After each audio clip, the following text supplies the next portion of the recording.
Bueno, si les parece, vamos dando inicio a Dale. esta última clase de la Escuela de Dirigentes de 2020, en la que los expositores Luciano Elizalde y Tito Ábalos estarán hablando sobre la comunicación estratégica.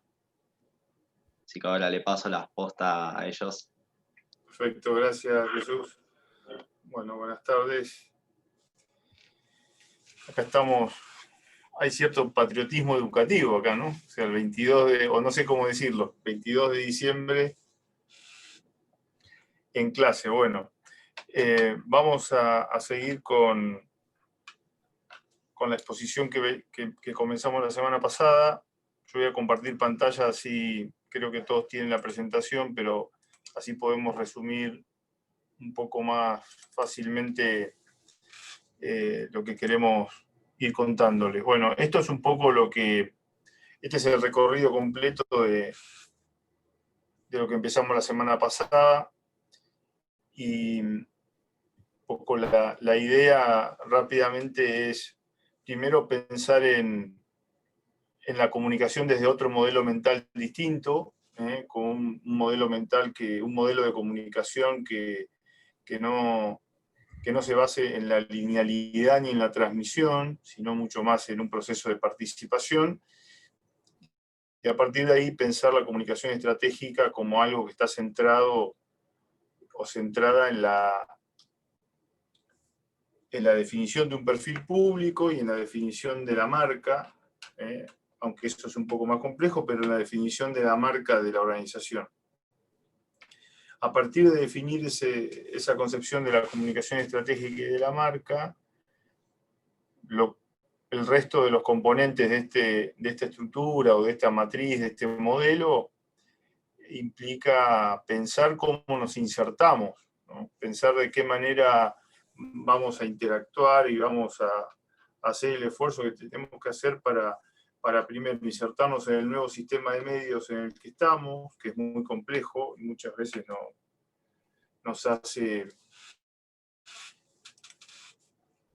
nos genera obstáculos o situaciones difíciles, ¿no? En segundo lugar, cómo nos insertamos y cómo nos relacionamos con la prensa. Vamos a trabajar un poco más en detalle, porque la prensa está inserta en un sistema de medios que ha cambiado mucho, y la prensa está sufriendo por ese sistema de medios, del periodismo, pero el periodismo tiene una función especialísima que, más allá de cómo han cambiado los medios a su alrededor, la mantiene, que es la crítica, ¿no? Es decir, la capacidad de alguna manera de seguir un tema, de criticarlo, de estar arriba de un tema. Y muchas veces el periodismo nos puede generar un problema en nuestras empresas, puede ser un problema si no sabemos cómo enfocarlo, cómo enfocar la relación que tenemos con la prensa. Al mismo tiempo, y por otro lado, hay dos cuestiones que son claves de entender en un proceso de comunicación estratégica, que es la relación con los grupos de interés, con los stakeholders, que está directamente relacionado con el tema siguiente, que son la gestión de issues, la gestión de temas, ¿no? La gestión de las cuestiones que aparecen, que van apareciendo. Eso está vinculadísimo con la prensa y con los medios, pero se debería tomar como una cuestión, además, aparte.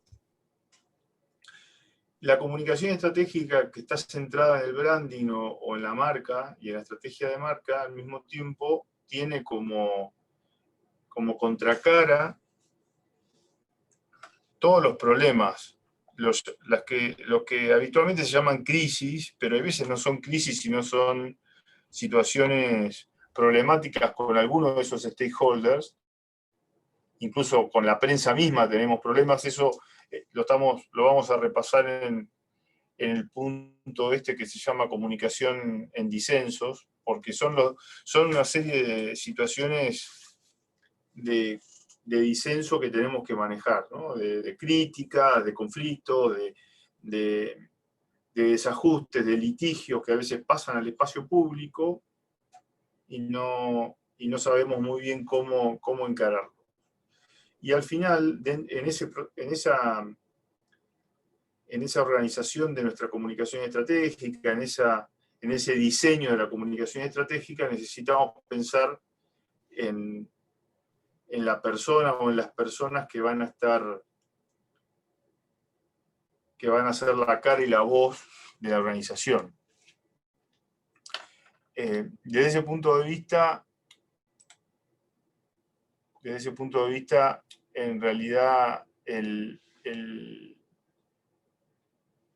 lo primero que vimos la semana pasada fue que en la comunicación estratégica necesitábamos entender el perfil público que queríamos, tomando como perfil público un conjunto de dimensiones, de variables que teníamos que tener en cuenta de acuerdo con lo que nosotros somos, ¿no? De acuerdo con lo que somos como organización y lo que queremos como entidad a la que tenemos un producto o un servicio para vender o para exhibir, y que necesitamos un determinado nivel de exposición pública. Y ese nivel de exposición pública, que después va a estar reflejado en la marca, se puede predecir, o mejor dicho, se puede diseñar y se puede planear, se puede planificar si tenemos en cuenta estos puntos, ¿no? El alcance, a qué tipo de target queremos llegar, es decir, en qué medida nuestro producto, nuestro servicio llega a más o a menos personas, cuánta dificultad tiene el mensaje que tenemos que dar de ese producto o servicio, qué postura o qué actitud vamos a tomar, si es más extrovertida o más introvertida, más tímida o más histriónica, cuál es nuestra performance dramática, cómo vamos a dramatizar nuestra organización, cuántas veces vamos a salir, con qué periodicidad vamos a aparecer en el espacio público, cuáles son esos espacios de salida, es decir, periféricos o centrales, dice acá. ¿Por qué? Porque hay medios que son mucho más observados y con más interacciones o menos. Entonces, esos puntos, sumado a la relevancia que tiene nuestro mensaje en determinado momento, eso nos define un perfil público que queremos o que no queremos, ¿no? Es decir, mayor perfil público o menor perfil público. El ejemplo que habíamos puesto nosotros era el perfil público que tienen conductores de televisión. Esto sirve para personas y para organizaciones, ¿no? Es decir, no siempre uno maneja el perfil público, por supuesto. Es decir, acá tenemos personas menos conocidas a personas muy conocidas, y ese perfil público, una vez que se llega a ese perfil público, bueno, a veces es difícil salir de ese perfil público, a veces no es necesario tener ese perfil público para llegar a lo que queremos llegar. Algunas veces definir ese perfil público como ponernos como objetivo un perfil público demasiado alto puede ser algo incompatible o algo no adecuado con lo que somos, con el producto que tenemos, con el tipo de identidad que tenemos, con la organización que tenemos, ¿no? ¿Por qué? Porque el perfil público implica también una responsabilidad después. Una vez que uno tiene un determinado perfil público, necesitamos de alguna manera responder a ese perfil público, porque nos exigen más, ¿no? La vida en el perfil público, digamos, el máximo perfil público, en el estadio 4 o 5 de esta matriz, nos lleva a tener que responder después y que tener una acción coherente con ese intento de subir el perfil. Todos hemos escuchado las críticas o hemos leído los reclamos que algunas veces hacen los mediáticos y las personas públicas cuando la prensa se mete en su vida privada, ¿no? Pero hay que entender que la construcción del perfil público de esa persona, valga la redundancia, pública, la ha construido también los medios. Entonces, a veces es muy difícil regular a posteriori, luego de tener un perfil público, es muy difícil decir cuándo la gente, cuándo los fans, cuándo el cliente, cuándo el periodista se introduce y cuándo deja de... Cuándo está bien que se meta en mi vida pública y cuándo está mal que se meta en mi vida pública. Eso es muy importante entenderlo para luego, porque esto nos lleva al siguiente punto que habíamos visto la vez pasada, que era la definición de marca, ¿no? De branding, que lo habíamos visto en un contexto. Tito, no sé si vos querés en este lugar decir algo. Yo traje 2 diapositivas del modelo y puse algunas más tuyas que estás viendo, no sé si la puedes ver. Sí, sí, la veo perfecto. No, simplemente a lo mejor para refrescar que muchas veces lo que pensamos de marca es la parte superficial de la marca, pero por el otro lado a veces le exigimos a la marca un montón de resultados que tienen que ver con muchas expectativas que se van generando, que tiene la organización de la necesidad de que ciertas cosas vayan ocurriendo, por así decirlo. Pero para eso, al igual que lo que está diciendo Luciano con respecto al posicionamiento de aparición pública, lo que hay es un pensamiento que debería, de alguna manera, construirse con un poco de anticipación. Más que nada porque una vez que se construye una marca tiene consecuencias y fundamentalmente la gran consecuencia que tiene es una promesa que genera una expectativa, ¿no? Entonces, cuanto más públicos somos, más gente supone que nuestra promesa se va a cumplir. Y recién cuando hablaba Luciano yo hacía una reflexión y digo, claro, la verdad que no muchas veces pensamos qué es lo que que algo malo puede ocurrir. Por lo general no pensamos eso. Entonces hacemos construcción de comunicación pensando solamente que todo va a salir bien. Y la verdad que muchas veces no todo sale bien. Por lo tanto, tomar conciencia de que la comunicación es un acto que finalmente genera consecuencias hace que sea razonable comenzar a pensar desde puntos previos, ¿no? Desde puntos un poco más profundos. No, quizás el único repaso que me parece que está bueno hacer es, Luciano, el del chart de la evolución de marca, porque por lo general esa evolución que vemos de la marca cuando sale de este punto de acá, cuando sale de identificación, le pedimos que llegue a un lugar de apoyo, pero ese lugar de apoyo tiene que ser un lugar en donde no solamente se involucra, como llama a la marca, sino que empiezan a involucrarse, como decíamos el martes pasado, se empiezan a involucrar otros factores de la organización.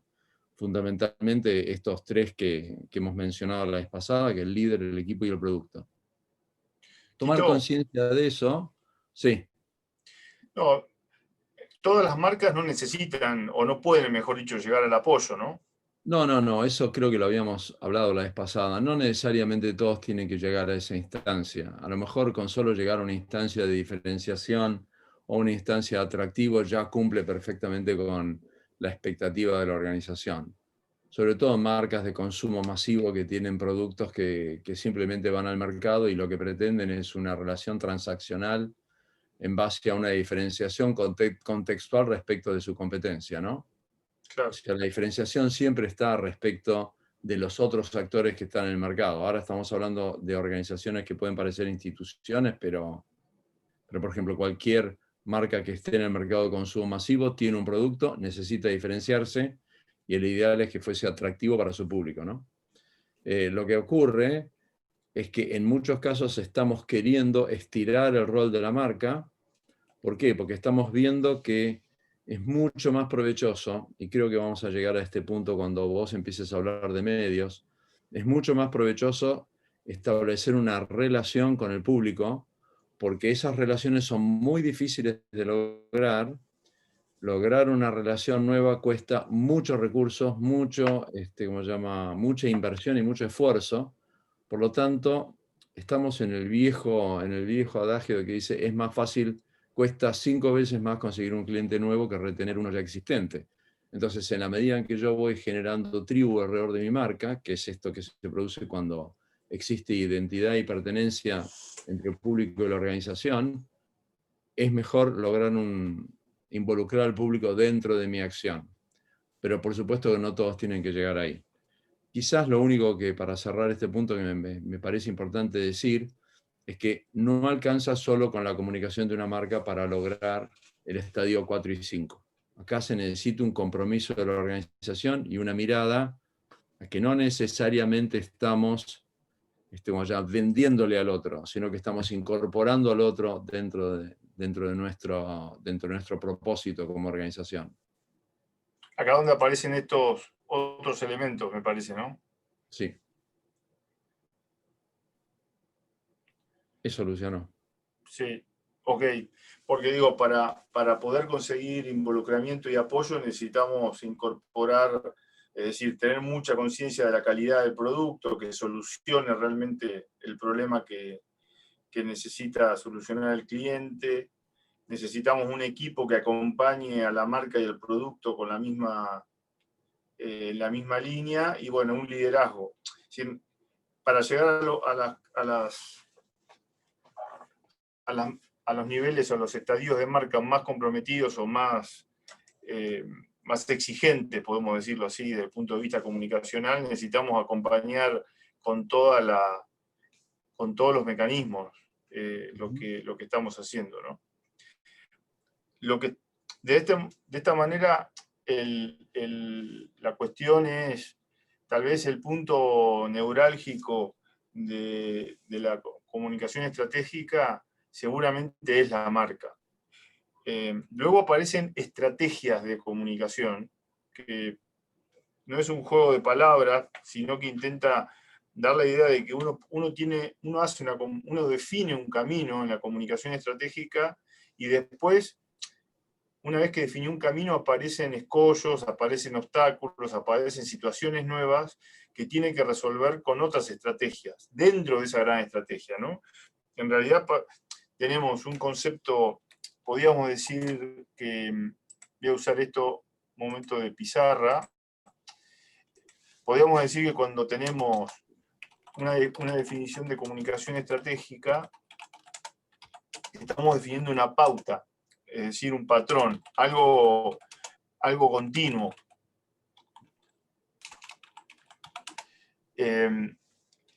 Y luego vienen las estrategias que surgen, las estrategias de comunicación que surgen ante situaciones distintas, que son una especie de maniobra, ¿no? O sea, como de acciones particulares. A raíz de muchas situaciones pueden ser estas, ¿no? A raíz de tener un problema con clientes, a raíz de tener problemas con periodistas, a raíz de tener una situación interna con el personal, con gremios, con... La cuestión es cómo hacemos para que estos dos niveles, de alguna manera, estén conectados. Es decir, ¿cómo hacemos para poder conectar estos dos niveles, que no se desconecten estos dos niveles? Porque estas maniobras, estas acciones particulares, deberían encajar o deberían estar dentro de nuestra pauta principal, ¿no? Nuestro patrón principal. Con lo cual,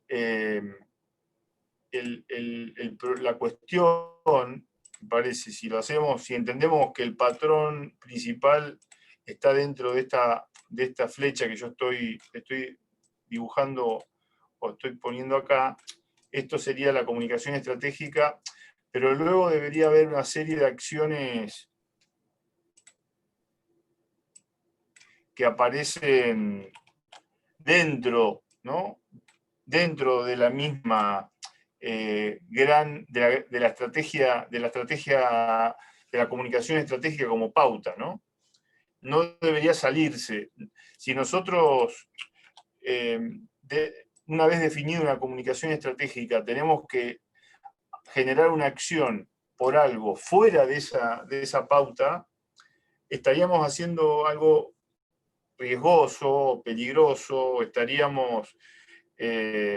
habríamos invertido, me parece, mal el tiempo en la definición de la gran flecha, por decirlo así, ¿no? Hay una gran flecha y hay unas flechas menores. La orientación de esa gran flecha, por ahí, la orientación de esa gran flecha debería... Fíjense que yo muevo la flecha, las otras todavía quedan adentro, ¿no? El problema es cuando esa se sale, cuando una de estas flechas o varias de estas flechas creemos que las podemos hacer por afuera de alguna manera de la pauta. Entonces eso estaríamos, tal vez, Tito, en función de la marca estaríamos habríamos, mejor dicho, invertido en algo de un modo poco pensado, ¿no? Lo que pasa es que ahí lo que estás planteando vos está bueno, o sea, desde el concepto es que lo que hace una buena estrategia de identidad de marca es establecer los patrones de los carriles por donde va a transitar la comunicación a grandes rasgos, ¿no? Por supuesto, esto está en un pensamiento abstracto, pero hay valores que hacen que seamos lo que somos. Los valores son cualidades que nos definen. Entonces, cuando empezamos a hacer respuestas de comunicación que está fuera de ese marco, lo que ocurre es empezamos a romper el pacto de la promesa. Empezamos a hablar desde el lugar de otro. Y eso nos quita consistencia, nos quita coherencia. Y la gente no está todo el tiempo escuchando nada más que a nosotros. Está escuchando a miles de voces, pero miles de voces. Entonces, la coherencia, que no es solamente el hecho de estar comunicando dentro de los valores predeterminados, la coherencia se convierte en una herramienta de capital de construcción de valor muy grande porque lo que hace es, puede comunicar sin romper la promesa. Y acá por ahí a lo mejor me gustaría tomar un minuto nada más, Luciano, para decir esto de la promesa, porque si no parece que es todo muy, como se llama, todo muy flu-flu, ¿no? Las personas no tienen definiciones exactas en su cabeza acerca de quiénes somos. Lo que tienen son una serie de imágenes, asociaciones e historias que solo comienzan a tener una pauta de definición concreta cuando nosotros nos vemos obligados a tomar una decisión respecto de algo y con respecto a esa marca. Si los vamos a apoyar, si los vamos a comprar, si vamos a estar de acuerdo o no. En ese momento nosotros tenemos que tomar decisiones. Y tomamos decisiones por una sensación que tenemos o una emoción que tenemos respecto de esa compañía o de esa organización, institución o marca. ¿Confiamos o no confiamos? ¿Cómo se llama? Estoy contento, me pone triste, me enerva, no me enerva, tengo una mala experiencia, alguien tuvo una mala experiencia.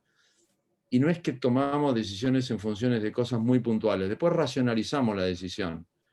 Pero es que tenemos un sustrato, como creo haber dicho la semana pasada, tenemos un saldo emocional. Ese saldo emocional, si es positivo, va para ese lado. Por supuesto, la gran pregunta podría ser pero ¿qué pasa cuando alguien tiene un saldo emocional negativo y yo he hecho todas las cosas bien? Y quizás a lo mejor una de las preguntas es, y que a lo mejor esa no es parte de mi público. Lamentablemente no todos pueden ser mi público. Y esto es una realidad. O sea, en la era de la comunicación masiva creíamos que todos eran nuestro público. Tampoco lo eran, pero teníamos la ilusión de que eso fuese así. Bueno, hoy es más, la pauta está mucho más clara de que no todos son mi público, ¿no es cierto? Hay millones de nichos de públicos y bueno, no podemos llegar a todos. Y no podemos hacer todo por todo porque en algún momento terminamos diluyendo nuestra identidad. Finalmente terminamos no siendo nada para nadie. Y esto no es una linda frase o una frase impactante, significa que simplemente digamos, en la mente del consumidor se empieza a diluir las características de las cuales yo tengo mi identidad, se empiezan a diluir. Al momento que se diluyen, comienzan a aparecer en la decisión, en ese momento espontáneamente, la figura de otros que son mucho más marcados. Entonces, eso es un problema serio. Constanza levantó la mano, creo. Sí, Constanza. Sí, quiero hacer una pregunta. ¿Qué pasa, no? cuando el público que tenemos es sumamente variado, tanto en UNES Industriales como en otras organizaciones, vos decís, la forma de comunicar, ¿no? Te digo más allá que estoy en la Unión Industrial de La Matanza, también estoy en Rotary, soy gobernadora de Rotary, ¿no? Es terriblemente difícil comunicar, porque hay gente que se habla por teléfono nada más, no sabe usar una computadora, hay gente que se comunica por mail, hay gente que va por WhatsApp, hay gente, entonces, ¿cómo se hace? Y también pasa en la Unión Industrial, ¿no? Porque hay gente joven que no te ve un mail y se maneja todo por un celular. ¿Cómo haces vos para llegar a los diferentes públicos, ¿no? Tenés que tener un montón de facetas y al final nos pasa que tenemos un montón de comunicaciones y hay gente que está en todos lados y te llega 10 veces lo mismo. Claro. Sí, ahí, Constanza, de mi punto de vista, después Tito te dirá algo también, a mí de mi punto de vista hay como dos dimensiones distintas del problema. Una es cuando vos definís tu estrategia, tu comunicación estratégica, que es un poco, bueno, por ejemplo, vamos a tomar el caso de Rotary, que es muy conocido, ¿no? Rotary tiene unos valores, Rotary tiene una identidad, Rotary tiene una dimensión simbólica muy clara, Rotary tiene hasta además, creo que hay una selección de sus miembros, corregime, pero me parece que hay una selección de las personas que son parte, ¿no? Sí, hoy no tanto, pero sí, es verdad. No, claro, y eso es del equipo que antes, en el fondo Rotary lo que tenía, lo que tenía según lo que me estás diciendo y lo que sigue teniendo es su comunicación se hizo clara porque de alguna manera tenía todo esto. O sea, así es. Sí, sí. ¿no? Tenía una marca clara, tenía un resultado muy claro, un equipo que él seleccionaba y una forma de liderazgo. Ahora, el problema es, claro, saltamos a esto, ¿no? Saltamos a este sistema de medios, claro, que pasamos de tener algunos medios, como decía Tito antes, medios centrales, que vos tenías algunos medios especializados, que la gente se conectaba y nada más. Con lo cual todo esto hacía que vos tenías que elegir, suponiendo que esto represente algún espacio real, vos tenías que elegir entre 5 medios para dar tu mensaje. Y hoy, en realidad, la imagen es esta. Hoy todos son parte de medios. O sea, tus propios, esos miembros de Rotary con los que te querés comunicar, son ellos sus propios medios también. Y están conectados, tal vez no le dan importancia a esos medios centrales. Entonces ahí hay otra reflexión que tiene que ver con la construcción de tu sistema de comunicación. Es decir, vos tenés que construir y reconstruir tu sistema de comunicación. No podés dar por sentado que esa gente te va a estar escuchando o va a estar ávida de la información que vos le das. Vas a tener que generar una relación. La semana pasada terminamos con esto, con la idea de generar un vínculo, de cómo generás una relación. Y esa relación se genera entendiendo las necesidades que tienen esas personas, necesidades de comunicación, ¿no? A dónde están conectadas, cuáles son los medios específicos que se conectan. O sea, hay una serie de preguntas para responderse relacionadas con las pautas de consumo que tiene hoy cada público. Yo necesito entender, no puedo dar por supuesto de que porque tengan un correo electrónico, yo les mando un correo electrónico y van a responder ese correo electrónico.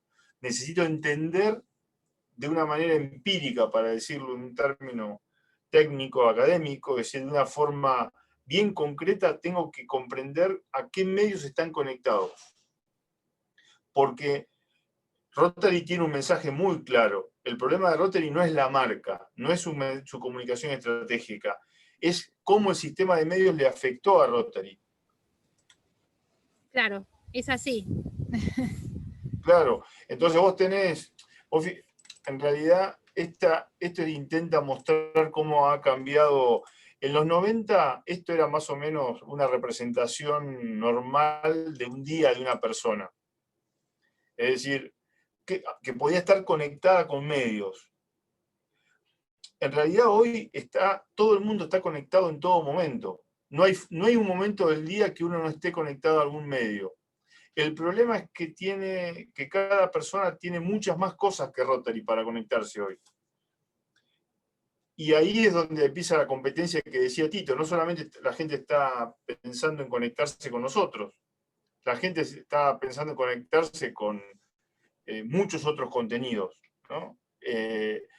Por distintas razones y por distintos motivos. No es una cuestión solamente de que no sea importante, sino que hay distintas razones de interés, de diversión, mayor, ¿no? de oferta. Sí. La oferta de todo es mucho mayor. Entonces, ganar la atención en algún punto se hace mucho más difícil. Y yo creo que no se gana la atención necesariamente comunicando más, en el sentido de, no creo que se trate de salir a bombardear por los medios, porque eso no está dando resultado. Creo yo de lo que se trata es de aceptar de que en algún punto hay algunas cosas que son de interés y otras que no lo son. Entonces, bueno, habrá que empezar a visualizar cuáles son las que sí valen la pena perseguir y las que de alguna manera son la atención y que pertenecen a la atención de otro, porque eso es lo otro que ocurre. Sí, acá, Tito, menos puede ser más. Se complicó más todavía con el COVID, porque hubo tanta oferta de charlas y de cosas, ¿no? Vale. Que nos pasó a todos acá, que queremos estar acá, que es súper interesante, pero hay gente que tiene otro Zoom y otra cosa, y creo que esto también lo complicó muchísimo más, ¿no? Sí, por supuesto. Sí. Sí. Ahí, Constanza, me parece que lo que estaba diciendo Tito, el principio es menos puede ser más. Ahí, por eso es muy importante la construcción de la relación, porque me parece que en la medida en que uno vaya construyendo una relación, que para mí el vínculo está representado en la flecha, en la gran flecha, en la flecha gruesa de esta, es decir, esta pauta, este patrón es lo que uno puede ir generando a lo largo del tiempo, y eso implica contenidos de relevancia, contenidos que le interesa a esa gente, mejorando el sistema de medios y de medios que uno utiliza, mejorando la estética de ese sistema. Si esa relación se va fortaleciendo con el tiempo, uno puede de alguna forma, yo diría, resolver los problemas de coyuntura mejor, pero tiene que repensar de cero el sistema. Lo que tenía antes Rotary asegurado, hoy no lo tiene asegurado. No lo tiene asegurado, a ver, ¿por qué? Por ejemplo, yo busqué estas palabras en Google, que están vinculados a la empresa, están vinculados a la industria, ¿no? Están vinculados. Todo esto está definido por Wikipedia en la primera pantalla de Google. Hoy yo no puse Rotary, pero habría que hacer la prueba si Rotary está definido por Rotary o está definido por Wikipedia. Esta es la complejidad adicional de este sistema de medios, ¿no? Que hay otras voces, está muy descentralizado el sistema. Entonces, ¿cómo hacemos? Tenemos que tener paciencia y de algún modo diseñar nuestro sistema de comunicación, intentar diseñarlo por medio de la definición y de la construcción de una relación, de un vínculo, que me permita a mediano o largo plazo tener una relación propia y particular con ese público, ¿no? Con esa audiencia, con ese grupo con el que me quiero vincular. En definitiva, Constanza, para tratar de cerrar un poco tu pregunta, no hay una sola manera, no hay una receta para responderte, no tenemos una receta para una respuesta cerrada, porque en realidad lo que hay que hacer es, vos tenés que reconstruir de acuerdo con tu, no me acuerdo cómo se llama, región o cómo es Sí, la zona. tu zona. Un Vos distrito. tenés que ir reconstruyendo tu zona a partir de entender a dónde están conectados los miembros de tu zona, ¿no? A dónde dónde se conectan más fácil, cuáles son los contenidos que les interesa. Y eso es un trabajo continuo de observación, ¿no? Muchísimas gracias. Por favor. Dentro de ese sistema de medios, una institución que ha sufrido realmente bastante el cambio de medios es el periodismo. En general, el periodismo tiene bastante mala prensa, entre comillas, ¿no? Es decir, el periodismo no es muy... Cada vez que nosotros tenemos algún tipo de seminario, de taller, de comunicación, es bastante fácil generar críticas a la prensa. ¿Por qué? Porque somos a veces víctimas del modo en que funciona la prensa y de la manera en que el periodismo ha tenido que salir a sobrevivir en esta situación que empezó hace, no sé, unos 15 años tal vez, o un poco más, que es parte de esto, ¿no? De la descentralización. Los medios son víctimas de una descentralización, del hecho de que hoy no puedan centralizar la información en primer lugar.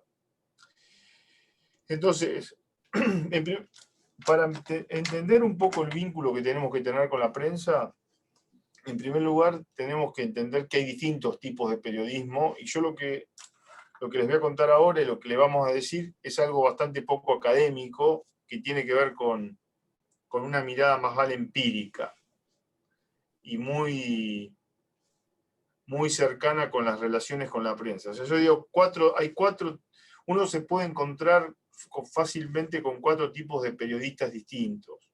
Y esto cambia bastante el vínculo que podemos tener con estos 4 tipos de periodistas distintos. Podemos encontrarnos con periodistas, a ver, eso en primer lugar. En segundo lugar, es difícil darnos cuenta ante qué tipo de periodista nos estamos encontrando. Esa es la segunda cuestión. Entonces, nos encontramos con periodistas en el sentido más genuino de la palabra y mejor de la palabra, y ahora vamos a ver por qué es. Nos encontramos con periodistas que básicamente tienen una mentalidad empresaria, entonces ahí tienen otro interés, además del interés periodístico. Nos encontramos con periodistas que están insertados en grandes organizaciones periodísticas, en sistemas periodísticos, y eso también modifica en gran medida cuál es la posibilidad que tenemos de coordinar la información, de interactuar en relación con una información que es delicada o que es crítica.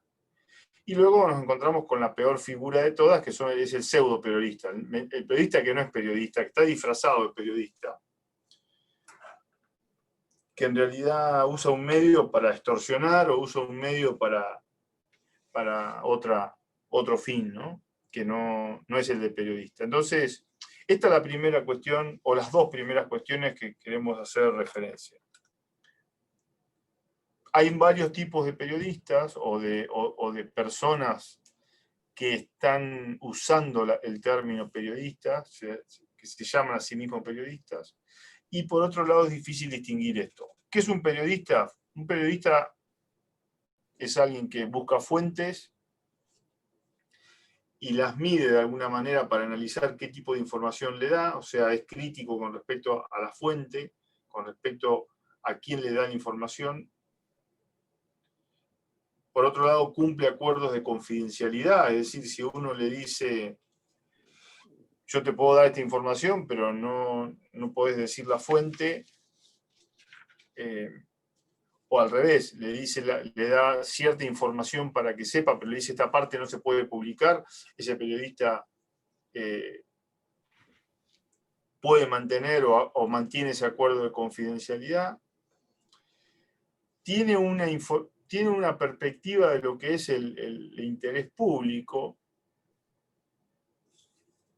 ¿Y esto qué quiere decir? Bueno, esto se nos puede volver en contra algunas veces, porque en realidad, cuando hay veces el interés público, el periodista puede pensar que nosotros como representantes de una organización estamos engañando o estamos perjudicando, queriendo o no, estamos perjudicando, por ejemplo, a clientes. Entonces, o estamos perjudicando a ciudadanos o a vecinos de una comunidad determinada. Tal vez esto no es verdad, pero el periodista no lo sabe y tiene que determinarlo. Entonces, el interés público es el interés que tienen, o mejor dicho, el punto de vista en donde se puede perjudicar o beneficiar un grupo de ciudadanos o de vecinos o de una comunidad que también es lector o espectador de ese periodista. El buen periodista trata de informar o trata de dar la información para que esa audiencia pueda decidir o pueda evaluar lo que estamos haciendo nosotros como institución o como organización, como empresa. Si mi producto, por ejemplo, si hay un mal olor en la fábrica, si hay un mal, hay ruidos, por ejemplo, el tema de los olores o el tema de las emisiones, hay veces que no son tóxicas, pero hay emisiones que pueden ser muy molestas. Y entonces entramos en un problema con un periodista, pero con un periodista real. Entonces, o mejor dicho, con un buen periodista. Lo que tenemos que entender es que un buen periodista va a investigar el problema, lo que está sucediendo, la denuncia. Seguramente hay una denuncia, la denuncia puede venir de alguien de la propia empresa o puede venir de un vecino, una denuncia que dice que hay emisiones que son tóxicas o que son molestas para la vida cercana. Y en ese sentido, el periodista empieza a buscar fuentes distintas y va a decir, va a ir a la empresa y va a querer hablar con alguien responsable para que le des información, pero no va a sacar solamente la información de la empresa, va a sacar la información de la empresa, la información del vecino, la información del cliente, la información del sindicato, es decir, de todos los que quieran hablar. Si son juzgados como una voz con credibilidad. Estoy hablando y sigo hablando del buen periodista, ¿no? Del periodista real. El periodista que quiere desarrollar su profesión correctamente, que quiere ser realmente un periodista admirado, seguido por su audiencia, tiene un punto débil, que es nuestro punto fuerte, y es este último, esto que aparece acá en el último texto, que es: siente temor de quedar desacreditado. ¿Por qué? Porque su talón de Aquiles, su punto débil también es la reputación. Un periodista tiene reputación. Parece mentira, pero tiene reputación un periodista, y un periodista no puede decir algo, un buen periodista no quiere decir algo y luego ser desacreditado completamente todo lo que escribió, lo que investigó, lo que dijo en radio, lo que escribió en un portal, quede desacreditado. Entonces nosotros tenemos acá nuestra relación con ese periodista, implica saber que si estamos haciendo algo inadecuado, el periodista lo va a decir, saber que el periodista se puede equivocar, saber que si está a favor nuestro el punto de vista de otros expertos o de otros líderes de opinión,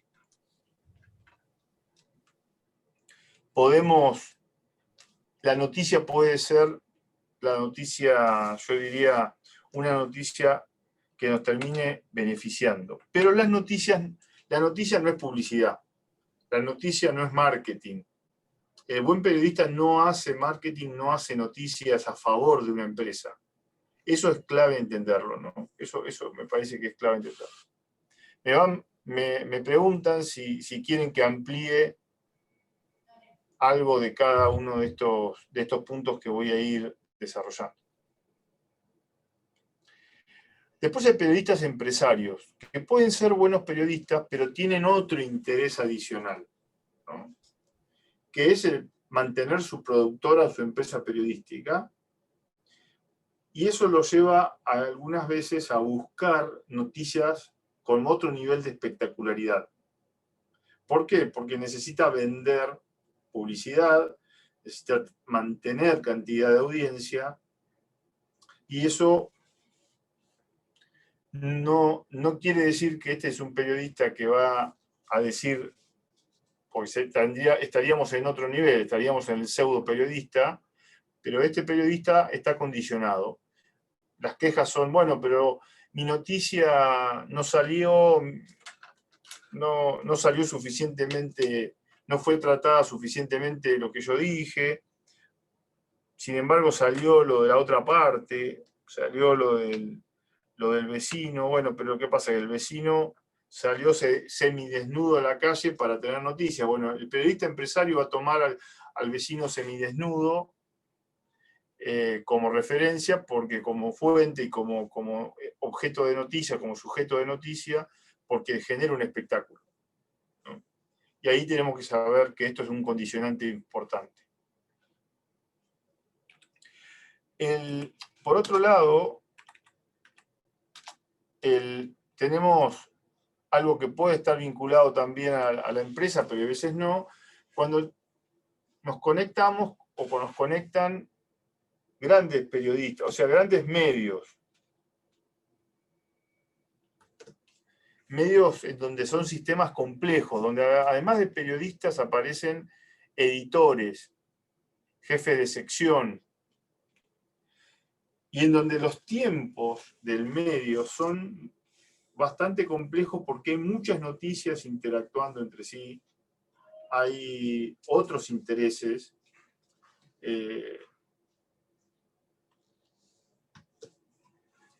y eso complejiza la comprensión de lo que está pasando, ¿no? En relación con nosotros que podemos ser objeto de noticia. En ese sentido, lo que hay que tener en cuenta es esto que está al final, ¿no? La organización periodística es más importante que el periodista individual, es una maquinaria periodística que tiene tiempos distintos al periodista. Entonces uno se encontró con un periodista, le dio información a ese periodista, pero después pasó otra cosa distinta de lo que le dijo esa persona. Bueno, lo que pasa es que el periodista es parte de esa maquinaria, de esa organización, y no controla la organización. Y en ese sentido, los criterios, este término raro, criterios de noticiabilidad, es decir, son los valores y los atributos que tiene un acontecimiento para hacer noticia. Entonces, cuando estamos ante organizaciones que tienen que estar intentando continuamente estar dando primicias y noticias con mucho impacto para mantener las audiencias atentas, etc. Bueno, esto hace que se busquen cuestiones que no son tal vez las más importantes con respecto a la noticia, pero son cuestiones que hacen que las personas, que la audiencia esté atenta, ¿no? O por diversión, o por temor, apelan a lo emocional estas noticias, ¿no? Este sistema de noticias apela a lo emocional, en gran medida. En cuarto lugar, tenemos los pseudo periodistas. Es decir, los pseudo periodistas son justamente la contradicción al periodista real. El pseudo periodista trabaja para intereses privados que no están explicitados. No pone en primer lugar el interés público, el interés de la gente, el interés de la audiencia. está conectado con algún stakeholder distinto y puede usar cualquier otra técnica que no tenga que ver justamente con una noticia clara, con una noticia bien explicada, con una noticia que nos permite a nosotros saber que nos tenemos que vincular de una forma más o menos transparente y lineal. Es decir, la decisión de publicar o la decisión que algo se publique de una determinada manera, en cada uno aparece condicionada por distintas cosas, ¿no? El pseudo periodista por intereses particulares, el periodista inserto en una organización por todo el sistema, el buen periodista por interés público y por llevar un procedimiento adecuado, y el empresario periodístico condicionado por su empresa y para que su empresa salga adelante. Entender estos puntos entender estos puntos de partida, tener en cuenta estos datos, es clave para ¿qué? Para poder tomar algunas decisiones tácticas con respecto a cómo nos relacionamos con la prensa. Y en este sentido, los puntos claves, ¿cuáles serían? Bueno, un poco, si la pregunta que me hacía Constanza sobre su audiencia también sería una pregunta válida para decir, ¿cómo me vinculo con la prensa? Teniendo en cuenta esto, ¿no? ¿Qué tengo que hacer para, o cuáles son los puntos claves que tengo que tener en cuenta para relacionarme con la prensa? Bueno, la relación con la prensa debería ser parte de esto, ¿no? Voy a seguir usando la flecha, es decir, está dentro de esta pauta, esta gran pauta, de este relacionamiento, de esta relación. Esta flecha marca un vínculo, marca una relación, una serie, no una relación, sino una serie de relaciones, mejor dicho, con una serie de stakeholders. Me coloca de una determinada manera, me pone en un determinado tipo de vínculo, igual que el perfil público, ¿no? Fíjese que si yo voy a volver un momento al perfil público, entonces, dependiendo qué alcance quiero tener, dependiendo cómo es mi mensaje, qué postura tengo, qué cantidad de salidas hago, qué espacios elijo, qué es relevante mi mensaje, bueno, a partir de ahí voy a decidir cómo me quiero relacionar con la prensa, también, entre otras cosas, ¿no?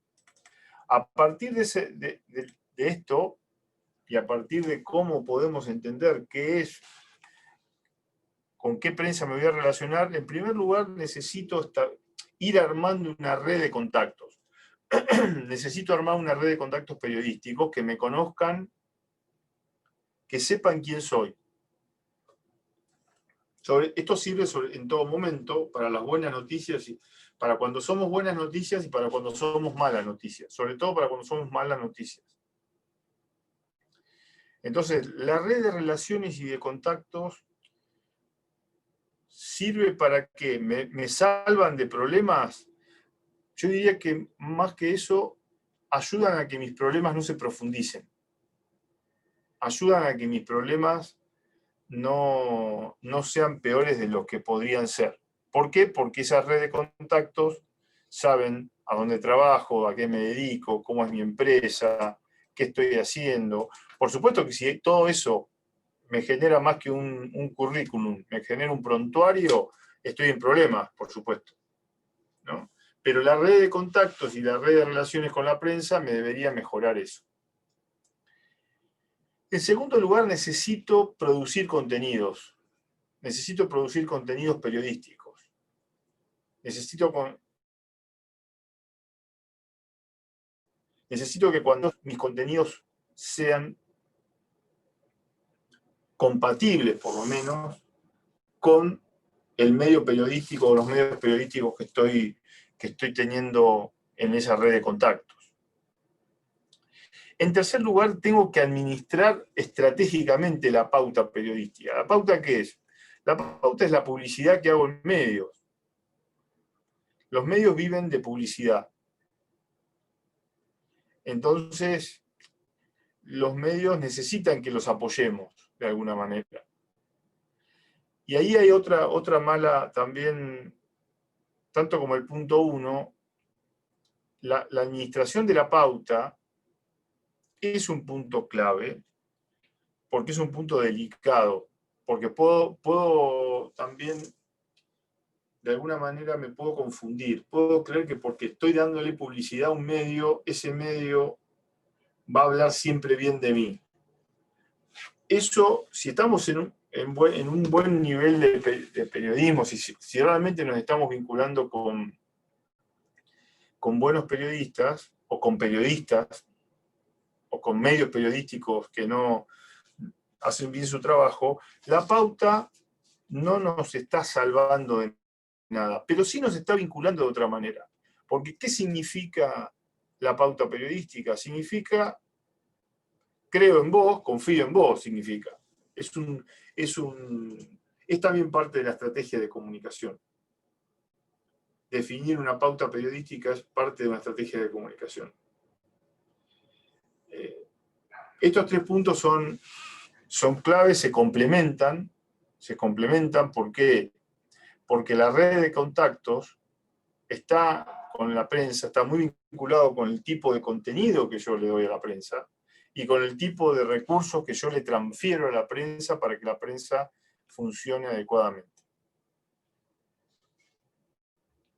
El punto 4 lo hablamos la semana pasada al inicio, pero porque lo usé de ejemplo, voy a usar el mismo ejemplo. Pido disculpas, pero para no, porque hay veces es difícil tener una agenda clara, pero lo usé, si por las dudas, y se acuerdan, si no se acuerdan, lo usé con el caso de Carlos Calvo y la muerte de Carlos Calvo. Es decir, fíjense que hoy ya los medios de papel no se usan, pero ¿a dónde van estos medios? Estos medios van a las redacciones, van a las producciones de televisión y a las producciones de radio. Y la agenda se estructura así, como un conjunto de temas que se tienen que ir contando. ¿Cuántos temas puede un medio exponer? Bueno, depende de cuántos temas puede un lector o cuántos temas puede un miembro de la audiencia, cualquier persona recordar. ¿Cuántos temas? Algunas veces es solamente uno. Fíjense que acá tenemos, además de Carlos Calvo, tenemos el aborto. Aprobación final del aborto en el diario Crónica, aborto en Clarín, primera plana, aborto en La Nación, aborto en Popular, aborto en Página, aborto en Perfil. No se ponen de acuerdo los medios en esto. Puede ser que saben la agenda, y a veces son los hechos políticos, económicos, culturales y sociales del momento, y esos son los criterios de noticiabilidad que yo les decía antes, que hacen que una agenda se vaya estructurando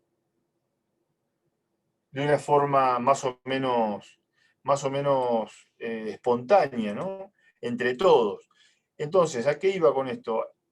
Iba que en realidad, cuando nos vinculamos con los medios, tenemos que entender que hay que la agenda, más allá de nuestros contactos, más allá de nuestros contenidos, más allá de nuestra pauta, en determinado momento aparece la agenda.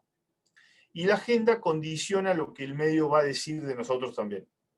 Si queremos salir y hay una agenda muy importante, tal vez no salimos. Si no queremos salir porque no nos gusta lo que van a decir de nosotros y no hay nada en la agenda, posiblemente el medio se ve hasta en la obligación de colocarnos en sus textos. Por otro lado, es muy importante entender la categoría de noticias, ¿no? Es decir, ¿cómo se categoriza la noticia? La noticia primeramente es un evento, a ver, dicho en una definición rápida, relato que informa acerca de algo diferente a lo que se estaba dando hasta el momento, ¿no? Es decir, la noticia es algo que tiene que ver con la expectativa, algo que cambia, es una novedad. En contra, algo diferente a lo que se estaba dando hasta el momento, puede ser que se esperaba o no se esperaba. Y el formato de la noticia, este es el famoso formato de la noticia, la famosa pirámide invertida, se le dice a esto, así se escribe en periodismo, y así hace un periodista para ponerle el contenido que nosotros le damos. La primera cosa, lo más importante, el centro de tensión de la noticia responde a estas preguntas. ¿Qué pasó? ¿Quiénes estaban? ¿Dónde estaban? ¿Cuándo estaban? ¿Cómo sucedió? ¿Por qué sucedió? Toda la historia, el detalle, o mejor dicho, todo el resto de la historia y los detalles menores, eso no se ponen o se ponen muy al final, porque siempre en la historia del periodismo, ahora con los medios digitales, el problema del texto no es el espacio, sino es el tiempo de lectura. Yo no puedo darle una historia de 3 páginas sobre lo que estoy haciendo en la empresa, porque estaría acá abajo. Yo tengo que saber qué contar, cuál es el centro de tensión de lo que estoy contando, si quiero que eso se publique. Si yo quiero que eso sea lo publicable. Tal vez después aparece algún personaje o algún antecedente más divertido, más histriónico, ¿no? Entonces a mí se pone. Pero este es el punto central de la noticia, y para vincularnos con la noticia, con el periódico, con el medio, es clave esta estructuración del contenido, ¿no? Si no, no podemos, no nos publican directamente. El punto 6 tiene que ver con entender dónde o a qué pertenece el periodismo. El periodismo pertenece cada vez más al mundo del espectáculo. Tiene una dimensión muy fuerte de espectacularidad. Necesita generar espectáculo, y eso es lo que nos coloca adentro o nos saca de la noticia. Si lo nuestro es muy aburrido, a no ser que sea muy relevante, a no ser que sea muy importante para el medio en el que estamos, posiblemente no parezcamos. Por eso, estos puntos son el resultado de conversar con muchas personas que sufren el periodismo y no entienden cómo vincularse con la prensa o por qué la prensa hace determinadas cosas, ¿no? ¿Por qué la prensa funciona de determinada manera? El último punto, podríamos seguir, pero el último punto importante es cómo me preparo para situaciones de contacto directo. Es decir, cómo me preparo para una entrevista. Tengo que estar preparado o preparada para ir a una entrevista. Yo puedo tener todo esto muy bien armado, pero luego me tengo que preparar en lo personal para poder tener la entrevista que quiero, para poder dar la información que quiero. Eso nos resulta clave, ¿no? en la relación con la prensa.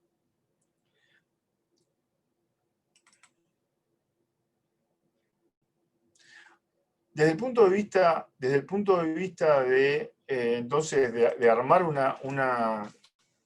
o de estructurar una estrategia de comunicación, nos encontramos con 2 cuestiones que son claves y las separamos de la prensa porque, aunque la prensa está muy relacionada, es el resto de los grupos de interés y la gestión de los temas. Acá básicamente, desde el punto de vista práctico, ¿qué tenemos? Bueno, necesitamos estructurar un mapa de actores. Un mapa de actores, en donde comprendamos muy bien cuál es la función que tiene cada uno de ellos en relación con la organización en la que estamos. Necesitamos tener una estrategia de vinculación, una estrategia de un contacto directo, un nivel de conocimiento, de cercanía o de mayor alejamiento con cada uno de estos actores. Acá incluyo el periodismo, pero dentro de todos los demás, ¿no? Dentro de otros. La cantidad de jugadores o de actores o de stakeholders o de grupos de interés, son todas formas para decir lo mismo, la cantidad y la variedad que podemos incluir en cada organización, en cada una de nuestras organizaciones, depende de nuestros propios criterios para vincularnos, ¿no? En general, cada uno de ustedes ya ha hecho esto para llegar a donde llegaron. En cada organización han tenido que tener vinculaciones.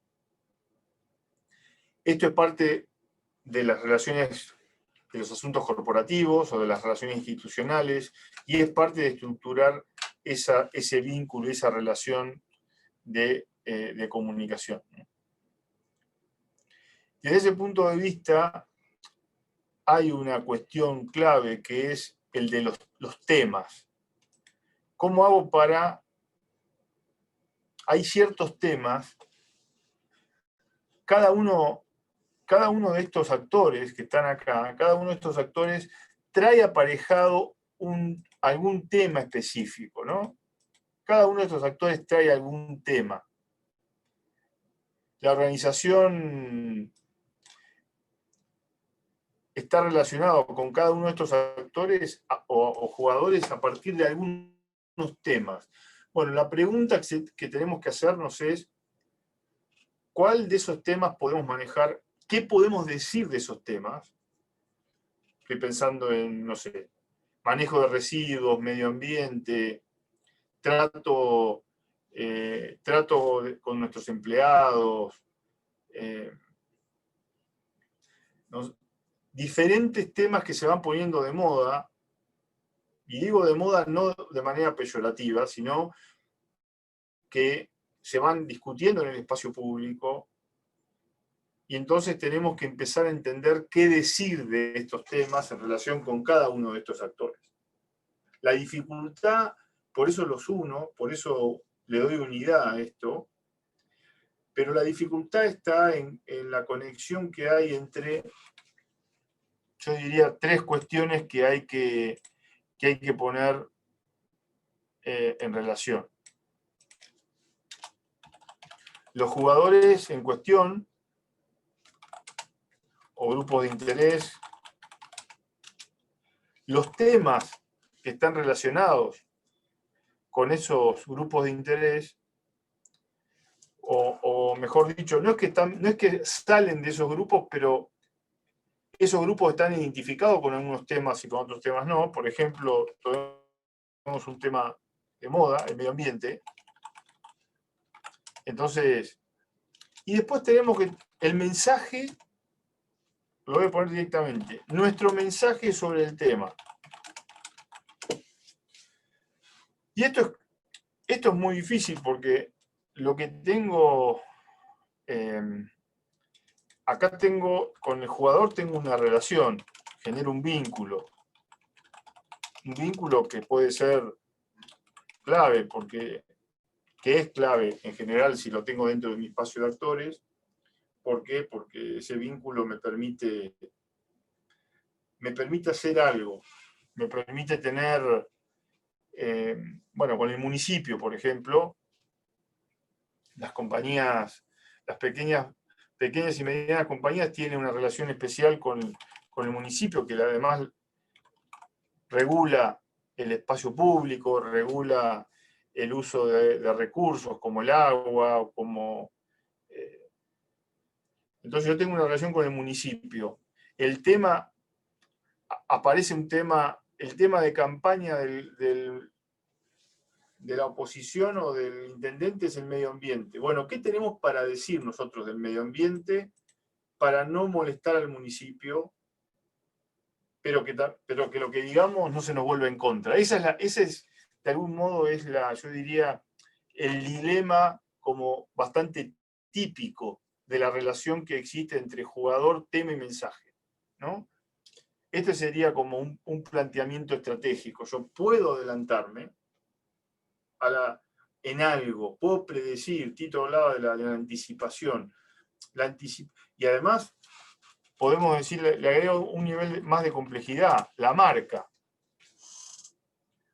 Yo tengo una marca que tiene unos valores, unos mensajes, se dedica a una cosa. Esa marca, por supuesto, es conocida por el municipio. Aparece el tema del medio ambiente. ¿A dónde aparece? Y aparece en la prensa, aparece dentro de nuestros empleados, por ahí menos los vecinos tienen que ver con el tema. Aparece alguna ONG, además, que estaría acá. Y yo necesito, o sea, como empresa, necesito buscarle el mensaje. ¿Qué tengo para decir? Adaptarme completamente a lo que se dice, a lo que está bien del tema, es lo más fácil. Lo que pasa es que luego puedo generar contradicciones. Entonces necesito trabajar, y acá aparece de nuevo el esquema del principio, de lo que la semana pasada les explicó Tito, que tengo que entender todo este sistema completo. Porque a cuestión medio ambiente, no solamente está la marca, sino está mi equipo que sabe que yo no le doy nada de importancia al medio ambiente. Están los dichos del liderazgo, o sea, de los líderes de la organización, a favor y en contra, y después está el producto en concreto, o el servicio en concreto en relación con el tema. Cuando tomo todo esto en consideración y lo pongo en función de mi relación con stakeholders, que son delicadas, porque no es cualquiera, es el municipio, y con el municipio me tiene que habilitar. Además, el municipio va a hacer una campaña de medio ambiente porque el intendente quiere y la prensa lo va a tomar. Entonces, bueno, ahí es donde viene la necesidad de tener una estrategia. De acá aparece una necesidad adicional de una estrategia. Sí, Tito. No, mientras hablabas de eso, me vino a la cabeza la cuestión, por ejemplo, de que quizás a veces algo está en agenda y a lo mejor no tenés nada para decir, pero la gente quiere, o la gente o los grupos, o alguien quiere que vos digas algo de eso y que quiere que establezcas una posición. Entonces, eso tiene que pensarse. O sea, de alguna manera me vino a cabeza la situación de Matera, de los Pumas respecto y de la no reacción de los Pumas frente a lo de la muerte de Maradona, en el sentido de que la gente esperaba que hicieran algo, no sabemos muy bien por qué, porque básicamente, si nos ponemos a pensar, la relación que tienen es una relación deportiva, de representación del país, pero no necesariamente muy futbolera, y sin embargo, la gente pidió en algún punto que se explayaran, con lo cual tuvieron que hacer algo después, de forma tardía, y bueno, en mi opinión también a Matera le llega una especie de ajuste de cuentas, por así decirlo, de ir a buscar cuáles eran cómo se había comunicado Matera en el pasado para ver si esa forma de comunicarse estaba o no en línea con los valores de la marca Pumas. Interesante, porque básicamente la crítica feroz a Matera es por lo que dijo, pero también lo que dijo en relación a su posición actual. Y tanto es así que él dice, yo no sabía que iba a llegar a ser capitán de los Pumas, con lo cual, evidentemente, no sé, me pareció como que empezaba a enredarse mucho la cosa ahí, ¿no? Totalmente, pero muy interesante eso, porque cuanto antes tengamos pensamiento estratégico sobre esto, antes podemos, de alguna manera, predecir esto, ¿no? Salir un poco. Y pensaba también después cómo el mismo público le recriminó a las marcas, tanto que Nike o Puma tuvo que en Twitter bloquear la página. Totalmente. De la cantidad de reclamos que hubo pidiendo que saquen el sponsoreo. Claro. Perdón, pero ahí también no hubo una falla en la comunicación estratégica de los Pumas en general, oficial. Sí, digo. Sí, totalmente. Es un poco lo que está diciendo Tito, ¿no? Sí, yo creo que con el diario del lunes lo que hay que ver es si estratégicamente la dirección de comunicación de Pumas tiene que salir a revisar los tweets de los jugadores de los Pumas en el pasado, borrarlos, empezar a preparar que tienen. Es un poco hacer en los Pumas lo que hace la NBA con sus propios jugadores. En alguna medida también trabajan de esa forma. Pero bueno, sí. Pero Y también capacitarlos, a ver, te hablo desde Zárate, por ejemplo, donde el año pasado, Sí. para enero, un grupo de rugby Completamente. hizo un desastre. Y cada vez que vemos, Sí. y es una pena que veamos un deporte con la violencia que a veces se manejan algunos de los chicos, no todos, porque conozco otros que son excelentes jugadores. Sí, y lo interesante es que al margen del hecho, la gran crítica está porque se supone que el rugby tiene asociado a la marca rugby, por así decirlo, un montón de componentes de valor que no necesariamente están asociados en la práctica. Lo que hay es un discurso acerca de eso. Mal, bien, más o menos, o sea, conozco el mundo del rugby, pero digamos, también es como que el rugby mismo de alguna manera ha ido queriendo apropiarse de esos valores y bueno, ahí empiezan a haber conflictos porque la actuación de algunas personas contaminan la marca rugby. O sea, en los hechos, si es verdad lo que vos decís, Marcela, es así. Sí, completamente. No, Y es más violento cuando el sector reclama los valores como propios y distintivos frente al resto. Se hace más violento todavía el reclamo, ¿no? Sí, sí, completamente.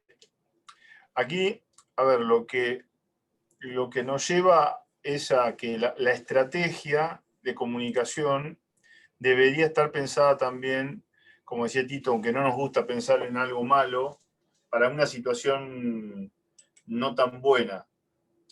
Y ahí es donde tenemos que pensar en algunas cosas claves, ¿no? Esto no trae la solución definitiva de nada, pero nos permite pensar en los puntos centrales. Primero, lo que nosotros les aconsejamos es preparen un equipo que pueda dedicarse a estos temas, preparen un vocero y armen algún protocolo. Esto es como una especie de sistemita de manejo de situaciones críticas.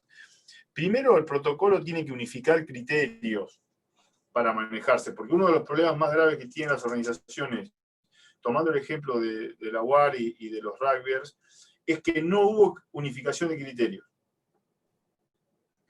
Tomaron decisiones que no estaban unificadas, que ellos mismos no estaban de acuerdo entre sí, ¿no? Y eso salió, se expresó, en algún momento se filtró esa falta de acuerdo, me parece, ¿no? Por otro lado, el equipo es el responsable. Si no hay un equipo, dos personas, ¿no? Ya con dos personas podemos tener un equipo. Un equipo que pueda tomar decisiones pensando en cómo salir adelante, en cuál es mi estrategia y cómo tengo que salvar mi comunicación, estaría entonces ya en una mejor posición. Y si tengo además un vocero adecuado, una vocera adecuada, que me permita poner la cara y la voz, como decíamos antes, bueno, esto es una síntesis de cuáles serían como los puntos mínimos a tener en cuenta en una situación compleja, en una situación complicada de comunicación. ¿Para qué? Básicamente para seguir adelante la estrategia, porque cuando tengo una crisis, es decir, tengo que tener cuidado en lo siguiente. No solamente la crisis me puede llevar a... La crisis me puede llevar a problemas con el producto, con el equipo o con el líder. Pero la crisis también me puede llevar a algo que a veces es todavía más tremendo, que es a una crisis de marca, que es la crisis a poner en duda la relación completa de comunicación. O sea, no me puedo comunicar más con mi nombre, ¿sí? Esa es la crisis peor de todas. La peor crisis de todas es la crisis, de alguna manera, Por supuesto que la crisis de producto me trae problemas, pero si todavía mi nombre se salva, puedo volver a generar un producto. Tal vez la peor crisis es la crisis de marca, es la crisis la crisis de la estrategia de comunicación, ¿no? o la crisis de la comunicación estratégica, mejor dicho. Y esa crisis, de alguna manera, yo diría, no tiene menos posibilidades de salida, de que nos salvemos, ¿no? Les dejamos el material, hay algunas cosas que no repasamos, pero creo que ya les contamos lo más importante sobre comunicación estratégica. Espero que les haya servido como forma de entrar al problema, aunque quedan muchos detalles y muchas cosas más. Ha sido un gusto, Tito. No sé si vos querés decir alguna cosa simplemente final. un placer. La verdad que es muy, hay muchas aristas a este problema. El tema de la comunicación es sumamente amplio. Me quedo con lo que dijo Luciano, más que nada porque yo, siendo especialista en marcas, me escucho lo que escucho. Entonces digo que el tema de marca es un tema dramático porque al líder lo puedo reemplazar, lo puedo sacrificar al líder públicamente, puedo silenciosamente ir reemplazando el equipo y de alguna manera desautorizar a algunas personas que hablan en nombre de la marca, puedo relanzar el producto, pedir perdón y hacerlo. Muchas organizaciones lo han hecho, pero cuando se rompe el vínculo de confianza que hay con la imagen de la marca, eso es muy difícil de recuperar. Entonces ahí es algo que realmente hay que tomarlo en cuenta. Por eso me parece importante destacar eso. Es difícil de construir, pero una vez que se construye vínculo de confianza, lo más fácil de perder es la confianza. Porque bastan muy pocos datos para poder, ¿cómo se llama? Basta romper una promesa una vez para que esa persona ya no tenga la misma relación que tuvo. Nada más que eso, Luciano. Perfecto. Bueno, les agradecemos a la UIPA por este espacio y espero que haya servido. Un gusto, gracias por estar acá el 22 de diciembre, que ya es mucho, casi brindamos, ya un poquito más y brindamos con las fiestas. Gracias Fabiana, Ana, Lía, Natalia, Jesús, Carlos, un gusto. Muchas gracias a todos. A los Gracias a ustedes y Adiós, felicidades. un gusto, encantado. Gracias, Bueno, felicidades y Gracias, felices fiestas. igualmente. Adiós. Bueno, hasta luego. Muchas gracias a todos por participar. Gracias, Jesús.